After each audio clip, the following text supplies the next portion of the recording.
It was a biting December morning in New York City, and the wind howled like it had secrets to tell. Inside a modest corner bakery tucked between towering gray buildings, the smell of fresh bread and cinnamon danced in the air, offering comfort to anyone lucky enough to step inside. Among the small crowd huddled near the counter was a girl, no older than 16, with wide brown eyes and worn sneakers that had seen too many winters. Her name was Emma. She clutched a wrinkled dollar bill in her hand and stared longingly at a steaming cup of hot cocoa and a cinnamon roll behind the glass. Her lips trembled, not from the cold, but from the hesitation bubbling up inside her. The cashier, a middle-aged woman with a kind smile, looked at her gently. Emma's voice cracked like thin ice when she finally spoke. "Can I pay later?" Behind her, a man dressed in a thick wool coat paused, halfway through browsing his phone. He raised his eyes, catching the scene in front of him. His name was Daniel Hartman, venture capitalist, philanthropist, and known in fortune circles as a self-made tech millionaire. But no one recognized him in his beanie and scarf, and that was how he preferred it. Emma's words hung in the air, awkward and heavy. She stared at the ground, cheeks flushed with shame. "I'm sorry, sweetie," the cashier said gently. "Store policy. I wish I could." Emma nodded, more to herself than anyone, and turned to leave. But Daniel stepped forward.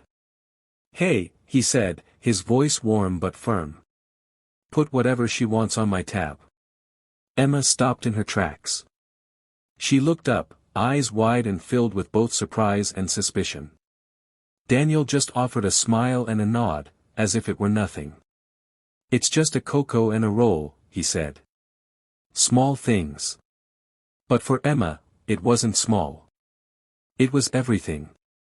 She whispered a soft, "Thank you," before taking her treat to a table in the corner. Daniel ordered his coffee and sat at the far end of the bakery, but he kept glancing at her. Something about the quiet resilience in her posture struck a chord.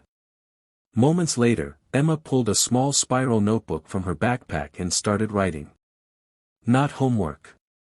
Not journaling. Writing. The kind that flowed like water from a dam finally cracked open. Daniel watched, intrigued. After some hesitation, he walked over. "Mind if I join you?" Emma looked up and blinked. Sure." He slid into the seat across from her. "I saw you writing. What's the story?" Emma hesitated, then said, "It's a book." "Well, a story. About a girl who wants to find her mom. She ran away a year ago." Daniel nodded, sensing there was more truth in those words than fiction. "Is she you?" Emma looked away. "Maybe." And then, like a crack of thunder in still air, something clicked. Daniel remembered being that kid. Hungry. Cold. Writing his way through pain because words were the only thing he had. He spent the next hour talking with Emma. She told him about foster homes, school buses she missed because she couldn't afford a Metro card, and the part-time job she had cleaning offices. But more than that, she spoke with hope. With grit. With dreams of being an author who told stories that mattered. When Daniel left the bakery, something in him had shifted.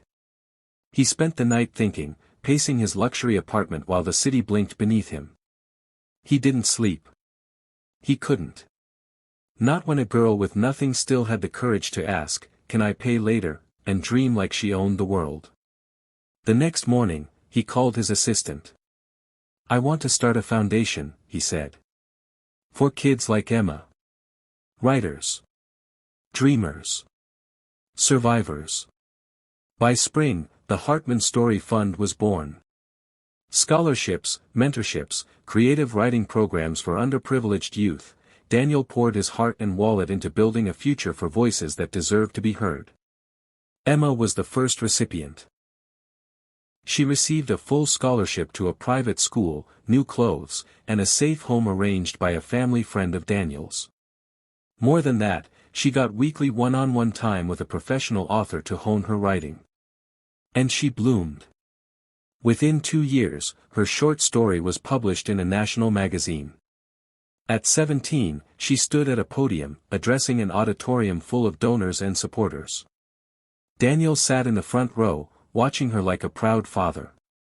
"I used to ask if I could pay later," Emma said, her voice steady and clear. "Now, I'm learning how to give back. Because someone believed in me when I didn't know how to believe in myself." The room gave her a standing ovation. Daniel wiped a tear from his eye. Years later, Emma published her debut novel. It hit the New York Times bestseller list within weeks.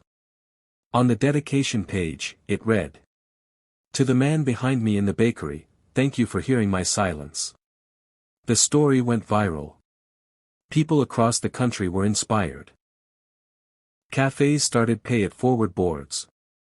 Bookstores launched teen writer workshops. And Daniel, who never liked the spotlight, allowed one interview.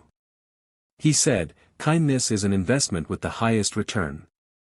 You may not see it immediately, but one small act can rewrite someone's story." And Emma? She started her own writing camp for underprivileged girls called, "Can I Pay Later?" A nod to the question that changed her life.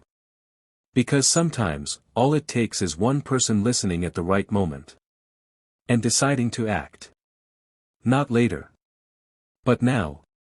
That winter morning in a bakery had passed like any other to most people. But for Emma, and for Daniel, it was the beginning of a story far greater than either of them could have imagined.